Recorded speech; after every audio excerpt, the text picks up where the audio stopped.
Canadian Fairy Tales by Cyrus Macmillan. The Fall of the Spider-Man. In olden times, the Spider-Man lived in the Sky Country. He dwelt in a bright little house all by himself, where he weaved webs and long flimsy ladders by which people went back and forth from the sky to the earth. The Star People often went at night to earth, where they roamed about as fairies of light, doing good deeds for women and little children, and they always went back and forth on the ladder of the Spider-Man. The Spider-Man had to work very hard, weaving his webs and spinning the yarn from which his ladders were made. One day, when he had a short breathing time from his toil, he looked down at the Earth Country, and there he saw many of the Earth People playing at games, or taking sweet sap from the maple trees, or gathering berries on the rolling hills, but most of the men were lazily idling and doing nothing. The women were all working, after the fashion of Indians in those days. The men were working but little, and Spider-Man said to himself, "I should like to go to the Earth Country where men idle their time away. I would marry 4 wives who would work for me while I would take life easy, for I need a rest." He was very tired of his work, for he was kept at it day and night, always spinning and weaving his webs. But when he asked for a rest, he was not allowed to stop. He was only kicked for his pains and called Sleepyhead and Lazybones and other harsh names, and told to work harder. Then he grew angry, and he resolved to punish the Star People because they kept him so hard at work. He thought that if he punished them and made himself a nuisance, they would be glad to be rid of him. So he hit upon a crafty plan. Each night, when a Star Fairy was climbing back to the Sky Country, just as he came near the top of the ladder, the Spider-Man would cut the strands, and the fairy would fall to earth with a great crash. Night after night he did this, and he chuckled to himself as he saw the Sky Fairies sprawling through the air and kicking their heels, while the Earth People looked up wonderingly at them and called them shooting stars.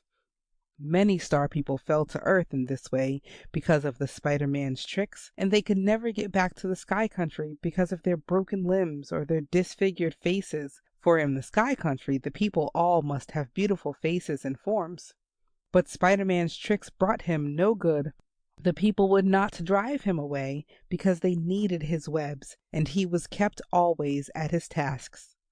At last he decided to run away of his own accord, and one night, when the moon and the stars had gone to work and the sun was asleep, he said farewell to the Sky Country and let himself down to earth by one of his own strands of yarn, spinning it as he dropped down. In the Earth Country he married 4 wives as he had planned, for he wanted them to work for him while he took his ease. He thought he had worked long enough. All went well for a time, and the Spider-Man was quite happy living his lazy and contented life. Not a strand did he spin, nor a web did he weave. No men on earth were working, only the women toiled. At last, Glooskap, who ruled upon the earth in that time, became very angry because the men in these parts were so lazy, and he sent Famine into their country to punish them for their sins. Famine came very stealthily into the land and gathered up all the corn and carried it off. Then he called to him all the animals and the birds and the fish of the sea and river, and he took them away with him. In all the land there was nothing left to eat, only water remained. The people were very hungry, and they lived on water for many days. Sometimes they drank the water cold, sometimes hot, sometimes lukewarm, but at best it was poor fare. The Spider-Man soon grew tired of this strange diet, for it did not satisfy his hunger to live always on water. It filled his belly and swelled him to a great size, but it brought him little nourishment or strength. So he said, "There must be good food somewhere in the world. I will go in search of it." That night, when all the world was asleep, he took a large bag and crept softly away from his 4 wives and set out on his quest for food. He did not want anyone to know where he was going. For several days he traveled, living only on water, but he found no food, and the bag was still empty on his back. At last one day he saw birds in the trees, and he knew that he was near the border of the Hunger Land. That night in the forest, when he stopped at a stream to drink, he saw a tiny gleam of light far ahead of him through the trees. He hurried towards the light, and soon he came upon a man with a great hump on his shoulders, and scars on his face, and a light hanging at his back with a shade on it which he could close and open at his will. The Spider-Man said, "I am looking for food. Tell me where I can find it." And the humped man with the light said, "Do you want it for your people?" But the Spider-Man said, "No, I want it for myself." Then the humped man laughed and said, "You are near to the border of the land of plenty. Follow me, and I will give you food." Then he flashed the light at his back, opening and closing the shade so that the light flickered, and he set off quickly through the trees. The Spider-Man followed the light flashing in the darkness, but he had to go so fast that he was almost out of breath when he reached the house where the humped man had stopped. But the humped man only laughed when he saw the Spider-Man coming puffing wearily along with his fat and swollen belly. He gave him a good fat meal, and the Spider-Man soon felt better after his long fast. Then the humped man said, "You are the Spider-Man who once weaved webs in the sky. I too once dwelt in the Star Country, and one dark night as I was climbing back from the Earth Country on your ladder, carrying my lamp on my back to light the way, when I was near the sky, you cut the strands of the web, and I fell to earth with a great crash. That is why I have a great hump on my back and scars on my face, and because of this I have never been allowed to go back to the sky country of the stars. I roam the earth at night as a forest fairy, just as I did in the olden days, for I have my former power still with me, and I still carry my lamp at my back. It is the starlight from the sky country. I shall never get back to the star country while I have life. But some day, when my work on earth is done, I shall go back. But although you were cruel to me, I will give you food." The Spider-Man remembered the nights he had cut the ladder strands, and he laughed to himself at the memory of the star fairies falling to earth with a great crash. But the man with the light knew that now he had his chance to take vengeance on the Spider-Man. The latter did not suspect evil. He was glad to get food at last. Then the humped man said, "I will give you 4 pots. You must not open them until you get home. They will then be filled with food, and thereafter always when you open them they will be packed with good food, and the food will never grow less." The Spider-Man put the 4 pots in his bag, and slinging it over his shoulder, he set out for home, well pleased with his success. After he had gone away, the humped man used his powers to make him hungry. Yet for several days he traveled without opening the pots, for although he was almost starving, he wished to do as the humped man had told him. At last he could wait no longer. He stopped near his home, took the pots out of the bag and opened them. They were filled with good food as he had been promised. In one was a fine meat stew, in another were many cooked vegetables, in another was bread made from Indian corn, and in another was luscious ripe fruit. He ate until he was full. He covered the pots, put them back in the bag, and hid the bag among the trees. Then he went home. He had meanwhile taken pity on his people, and decided to invite the chief and all the tribe to a feast the next evening, for the pot would be full, and the food would never decrease, and there would be enough for all.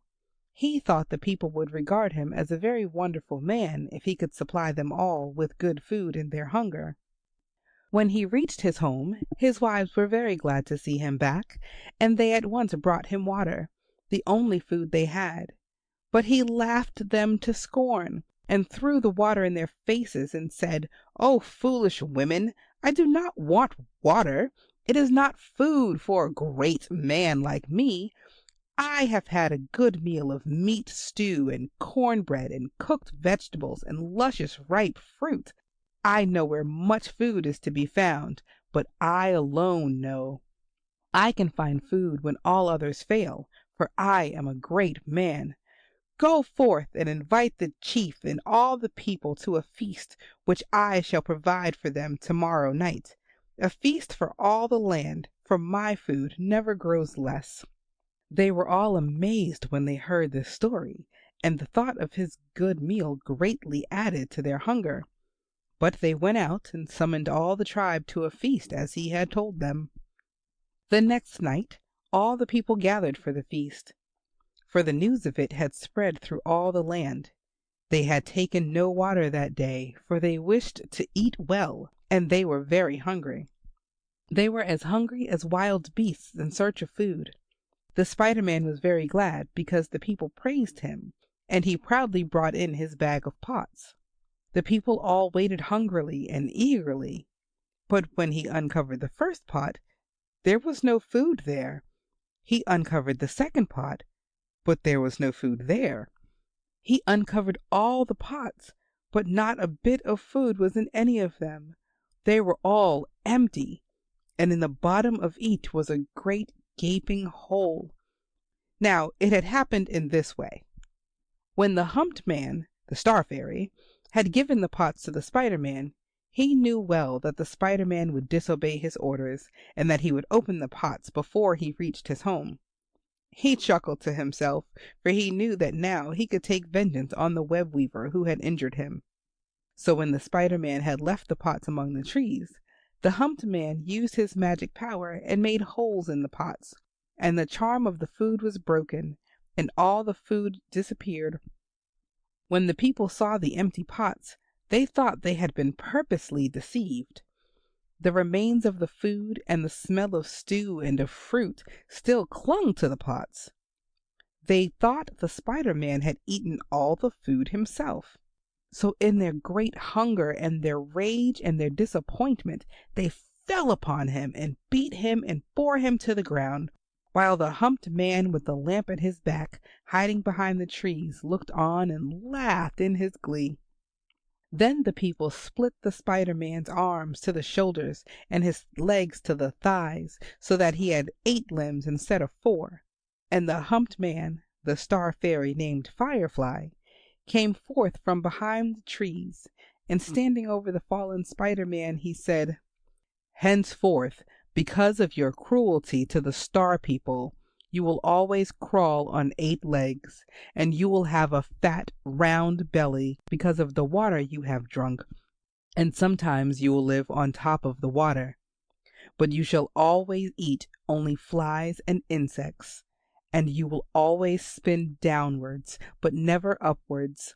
And you will often try to get back to the star country, but you shall always slip down again on the strand of yarn you have spun." Then Firefly flashed his light and went quickly away, opening and closing the shade of his lamp as he flitted among the trees. And to this day the Spider-Man lives as the humped man of the lamp had spoken, because of the cruelty he practiced on the star fairies in the